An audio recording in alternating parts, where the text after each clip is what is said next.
విశాఖ మహానగర్లో నారా లోకేష్ మాట్లాడుతున్నారు. లైవ్లో చూద్దాం. మన నాయకుడు చంద్రబాబు నాయుడు గారిది మూడే మూడు సంవత్సరాల్లో 1,73,35,000 కోట్ల పెట్టుబడి ఆంధ్ర రాష్ట్రానికి తీసుకొచ్చిన ఘనత మన నాయకుడు చంద్రబాబు నాయుడు గారిది. ఈ పెట్టుబడుల ద్వారా ఒక్క నిమిషం బాగా మోగుతుంది. ఈ 1,35,000 కోట్ల పెట్టుబడి వల్ల దాదాపు 2.5 లక్షల మందికి ఉద్యోగ ఉపాధి కల్పించిన ఘనత మన నాయకుడు చంద్రబాబు నాయుడు గారు. ప్రతిపక్ష పార్టీలు ఆరోపణలు చేస్తున్నాయి ఆంధ్ర రాష్ట్రంలో ఉద్యోగాలు ఎక్కడ ఉన్నాయని. 2-3 ఉదాహరణలు చెప్పాలి. ఒకరోజు కోఆర్డినేషన్ కమిటీ మీటింగ్ లో మేమందరం కూర్చుంటే పేపర్లో ఒక ఆర్టికల్ వచ్చింది. హీరో మోటార్స్, మనందరం హీరో హోండా బైకులు వాడతాం, హీరో మోటార్స్ భారతదేశంలో 2వ ప్లాంట్ పెట్టాలి అని ఒక ఆలోచన వచ్చింది. అది మన ముఖ్యమంత్రి గారి దృష్టికి తీసుకెళ్తే ఆయనే స్వయంగా ఒక ముఖ్యమంత్రి ఆయనే స్వయంగా ముంజల్ వారికి ఫోన్ చేసి మీరు ఆంధ్ర రాష్ట్రంలో పెట్టుబడి పెట్టాలని చెప్తాం జరిగింది. ఇంకో పక్కన మీరందరూ ఈరోజు సెల్ఫీలు తీసుకుంటున్నారు నాతో, ఇప్పుడు ఫోటోలు తీస్తున్నారు.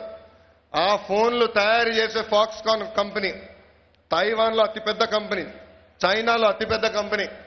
ఆ ఫాక్స్కాన్ కంపెనీ ఇతర రాష్ట్రాలు కాదని ఆంధ్ర రాష్ట్రాన్ని కూడా తీసుకొచ్చిన ఘనత మన నాయకుడు చంద్రబాబు నాయుడు గారు.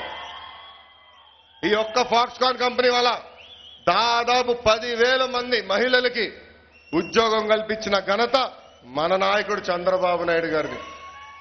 ఇంకో పక్కన నిన్న మొన్న మీరు చూశారు, మన అనంతపూర్ జిల్లాకి ఎవరు ఊహించిన విధంగా ప్రపంచంలోనే అతిపెద్ద కంపెనీ కియా మోటార్స్ తీసుకొచ్చిన ఘనత మన నాయకుడు చంద్రబాబు నాయుడు గారిది. మీరందరూ ఒక్కసారి ఆలోచించాలి. 16,000 కోట్ల లోటు బడ్జెట్, రాజధాని లేని రాష్ట్రం, అంతెందుకు ఒక రాష్ట్ర ముఖ్యమంత్రి కూర్చునే దానికి కూడా ఇల్లు ఆఫీస్ లేని పరిస్థితిలో ఈ రోజు మన ఇన్ని కంపెనీలు తీసుకొచ్చా అంటే ఎవరు కృషి ఉందని ఒక్కసారి మిమ్మల్ని అందరిని ఆలోచించమంటున్నా. ఇంకో పక్కన ఐటీ సంస్థలు కూడా ఎన్నో తీసుకొచ్చారు మన ముఖ్యమంత్రి గారు. హెచ్సిఎల్ కంపెనీ నాడర్ గారిని అయితే ఒక్క గంట ఆలస్యమైన నాడర్ గారిని కలిసి ఎంఓయూ చేసిన తర్వాత స్వయంగా ఎయిర్పోర్ట్కి తీసుకెళ్లి ఆయన ఫ్లైట్ ఎక్కించిన ఘనత మన ముఖ్యమంత్రి గారు. నేను ఈ సభాముఖంగా అడుగుతున్నా, యావత్ భారతదేశంలో ఏ ముఖ్యమంత్రి అనేది చేస్తారా? ఎవరన్నా చేస్తారా? ఎవరి కోసం చేస్తున్నాడు ఆయన ఇంత కష్టం? మన కోసం, మన పిల్లల భవిష్యత్తు కోసం. 67 సంవత్సరాల వయసులో 34 సంవత్సరాల వయసులో నాకే నేను స్పీడ్ అందుకోలేకపోతున్నా. రోజు 20 గంటలు కష్టపడతారు. ఇక్కడ చాలా మంది అవ్వతాతలు ఉన్నారు. మన ఇంట్లో మనోడు మనోరాలుంటే కొంచెం సమయం గడపాలని అనిపించదండి? అనిపించదా? కానీ అలాంటిది కుటుంబం లేకపోయినా అమరావతిలో ఒంటరిగా ఉన్న నాయకుడు. ఒక్కసారి ఆలోచించండి. నేను మా ఓడిని 10 రోజులైంది చూసి బాగా దిగులుగా ఉంది. ఫోన్లో ఫోటోలు తిప్పుకుంటా కూర్చుంటా. ఎవరి కోసం ఈ కష్టం ఆయన చేసేది? మన కోసం, మన పిల్లల భవిష్యత్తు కోసం. నేను సభాముఖంగా ఒకటే హామీస్తున్నా, విశాఖపట్నాన్ని ఆంధ్ర రాష్ట్ర ఐటీ హబ్ చేసే బాధ్యత నేను వ్యక్తిగతంగా తీసుకుంటా.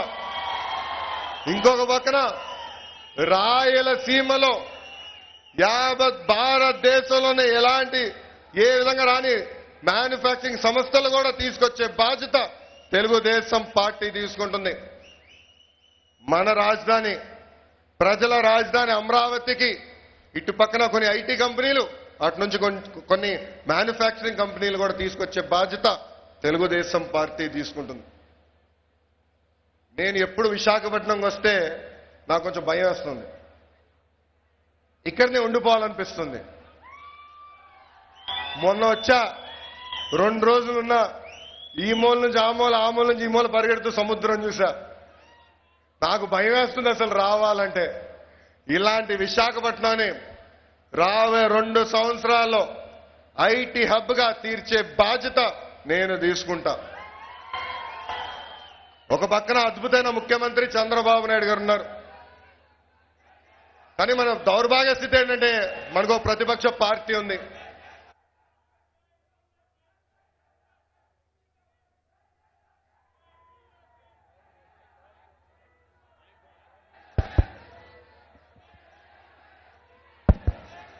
ఒక 5 నిమిషాలు ఇవ్వండి ప్లీజ్. ఇంకో పక్కన అలా టైం తక్కువ ఉంది, ఒక్క నిమిషం ఆగండి. ఇంకో పక్కన దౌర్భాగ్య స్థితి ఏంటంటే మనకు ప్రతిపక్ష పార్టీ ఉంది. ఇక్కడ ఒక అద్భుతమైన హైదరాబాద్ కన్నా అద్భుతమైన ఎయిర్పోర్ట్ భోగాపురం ఎయిర్పోర్ట్ ఏర్పాటు చేసుకోవాలంటే ల్యాండ్ పూలింగ్ కి వ్యతిరేకిస్తారు ప్రతిపక్ష పార్టీ. ఇంకొక పక్కన తూర్పు గోదావరిని ఫార్మా కంపెనీలు తీసుకొద్దామంటే అక్కడ కూడా రానికుండా ఆయన అడ్డుపడతారు. పశ్చిమ గోదావరిలో మెగా అక్వా ఫుడ్ పార్క్ ఏర్పాటు చేసి మన యువకులకు ఉద్యోగాలు ఇవ్వాలంటే అక్కడ అడ్డుపడతారు. అంతెందుకు మన రాజధాని అమరావతిలో రైతుల్ని రెచ్చగొట్టి అక్కడ కూడా భూములు ఇవ్వద్దంటారు. రాయలసీమని రత్నాల సీమగా మార్చాలని మన ముఖ్యమంత్రి గారు స్పీడ్లో ఇరిగేషన్ ప్రాజెక్టులు చేస్తుంటే ఆ కాలువలకి ఇవ్వాల్సిన భూములు ఇవ్వద్దని అడ్డం పడతారు. అంతెందుకు నిన్నగాక మొన్నగాక కియా మోటార్స్ వస్తే ఆ భూసేకరణకి రైతులకి దగ్గరికి వెళ్ళి వాళ్ళ అనంతపూర్ జిల్లా పార్టీ అధ్యక్షులు మీరు భూములు ఇవ్వద్దని చెప్తారు. ఆయన ఎన్ని ఏం ఫలించవు, రైతులు ఇస్తున్నారు, కంపెనీలు వస్తున్నాయి. అందుకే మన ముఖ్యమంత్రి గారు యుఎస్కి వెళ్తే అక్కడ అధికారులకి వీళ్ళు దొంగచాటుకి ఈమెయిల్ పెట్టి ఈ మహానుభావుడిని అరెస్ట్ చేయమని చెప్పారు. ఎంత అన్యాయం అండి. ఇంకో పక్కన సింగపూర్ కంపెనీలకి ఈమెయిల్ పెడతారు ఆంధ్ర రాష్ట్రంలో పెట్టుబడి పెట్టదని. పెద్దలు చెప్తారు అరచేతిని అడ్డం పెట్టి సూర్యకాంతిని ఎవరు ఆపలేరని. అరచేతిని అడ్డం పెట్టి సూర్యకాంతిని ఎవరు ఆపలేరు. అదే విధంగా జగన్మోహన్ రెడ్డి గారు అడ్డంగా పడుకున్నా ఆంధ్ర రాష్ట్ర అభివృద్ధిని ఆపలేరు. ఇక్కడ యువకులందరూ నేను ఒకటి కోరుతున్నా, రాబోయే రోజుల్లో మనకు అద్భుతమైన అవకాశాలు వస్తున్నాయి. ఒక క్రమశిక్షణతో మనం పనిచేయాలి, మనందరం కష్టపడాలి. మన ముందలే ఇంకెవరు ఉదాహరణ అవసరంలా మన ముఖ్యమంత్రి గారిని ఒక ఉదాహరణగా తీసుకుని మనందరం కష్టపడాల్సిన అవసరం ఉంది. చాలా మంది తేలిగా చెప్తారు ఇది చేస్తే ఉద్యోగాలు వస్తాయని, కానీ వాళ్ళు ఎలాంటి అవగాహన లేదు, పరిపాలన అనుభవం అంతకన్నా లేదు. దయచేసి ఇక్కడున్న యువకులందరినీ కోరేది ఒకటే, మనందరం కష్టపడాలి, జీవితంలో గురి పెట్టుకోవాలి. ఆ గురి పెట్టుకుంటే కానీ ఆ మార్గం మనకు తెలియదు. ఇక్కడున్న వాళ్ళందరినీ అడుగుతున్నా, గుడికి వెళ్ళాలన్నా, మసీదుకి వెళ్ళాలన్నా, చర్చికి వెళ్ళాలనుకున్నా పొద్దున లేచి మనం స్నానం చేస్తాం, కొత్త బట్టలు వేసుకుంటాం, ఒక ట్రైన్ ఎక్కుతామో, ప్లేన్ ఎక్కుతామో, మోటార్ బైక్లు వెళ్తామో, కానీ అక్కడ చేరుకుంటాం, దేవుడికి ప్రార్థన చేస్తాం. ఉద్యోగాలు కూడా అంతే. పెద్ద కంపెనీలు చేరాలని కోరుకుండొచ్చు, కానీ ఉన్న సంస్థలో అద్భుతమైన కంపెనీలు ఉన్నాయి. అక్కడ మనం చేరాలి, కష్టపడాలి, పైకి రావాలి. అప్పుడే మనం ఈ పెద్ద సంస్థల్లోకి వెళ్ళగలుగుతాం. ఒక్కసారి ఆలోచించండి, అనంతపూర్ జిల్లాలో పుట్టిన సత్యనాదెల్ల గారు ఈరోజు మైక్రోసాఫ్ట్నే అధినేతగా ఉన్నారు. దాని వెనకాల చాలా కష్టం ఉంది, ఇంత అంత కాదు. ఆ కష్టం మనం చూడాలి, అది పరిగణన తీసుకోవాలని మిమ్మల్ని అందరినీ కోరుతున్నాం. అదేవిధంగా మన మేనిఫెస్టోలో మనం నిరుద్యోగ వృద్ధి ఇస్తామని పదే పదే చెప్తాం జరిగింది. చంద్రబాబు నాయుడు గారు చూపించిన చొరవ వల్ల మన బడ్జెట్లో 500 కోట్లు కేటాయిస్తాం జరిగింది. దాన్ని ఆ గ్రూప్ ఆఫ్ మినిస్టర్స్ లో కూడా పెడతాం జరిగింది. రాబోయే 1-2 నెలల్లో ఒక కార్యాచరణ పెట్టి మన యువకులకు ముందరకు వచ్చే బాధ్యత నేను తీసుకున్నాను. ఈ సభాముఖంగా మీ అందరికీ హామీ ఇస్తున్నా. ఇంకో పక్కన మనందరం అప్రమత్తంగా ఉండాలండి. తమ్ముళ్ళు వినాలి, మనందరం అప్రమత్తంగా ఉండాలి. మనలో చిచ్చు పెట్టేదానికి ప్రయత్నిస్తున్నారు. ఒక పక్కన కులం వాడుతున్నారు, ఇంకో పక్కన మతం వాడుతున్నారు, మళ్ళీ ప్రాంతం కూడా వాడుతున్నారు. ఇక్కడ 2-3 ఉదాహరణలు నేను చెప్పాల్సిన అవసరం ఉంది. ట్రైనింగ్ ప్రోగ్రామ్ ట్రైనింగ్ ప్రోగ్రాం మన ముఖ్యమంత్రి చంద్రబాబు నాయుడు గారు ఏర్పాటు చేశారు పార్టీకి.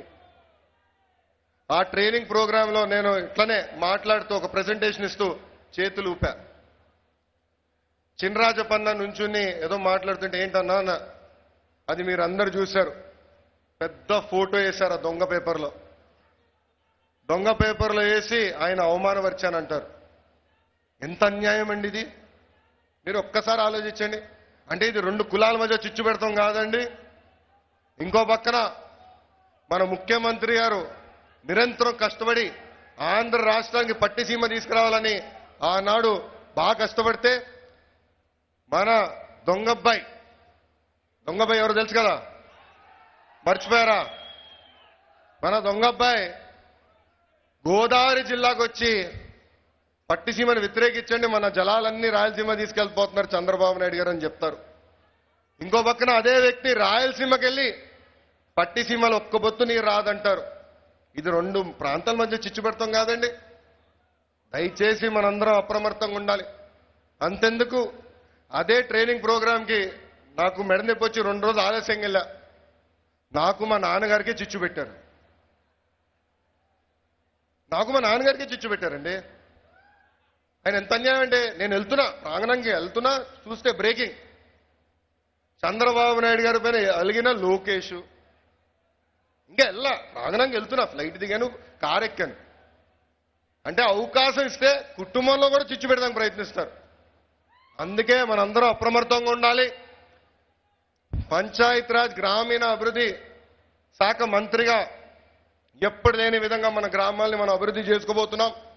ఆల్రెడీ ఆయన పాత్రుడు గారి ఆధ్వర్యంలో చాలా అభివృద్ధి చెందిన ఈ గ్రామాలు. మరింత స్పీడ్గా మనం వెళ్తున్నాం రాబోయే రోజుల్లో. నేను మిమ్మల్ని అందరినీ, ఇక్కడ ఉన్న నాయకుల్ని, అదేవిధంగా ఆంధ్ర రాష్ట్రంలో ఉన్న ప్రజలందరినీ కోరేది ఒకటే, మనలో చైతన్యం పెరగాలి. కులాల అతీతంగా, మతాల అతీతంగా, ప్రాంతాల అతీతంగా మనం ముందరికెళ్ళాలి. మనలో ఐక్యత పెరిగితే ఎవ్వరు మన్ని చేయలేరు. ఒక క్రమశిక్షణ కుటుంబంలో పుట్టి పెరిగినోడిని. నేను పుట్టినాటికే మా తాతగారు ముఖ్యమంత్రి.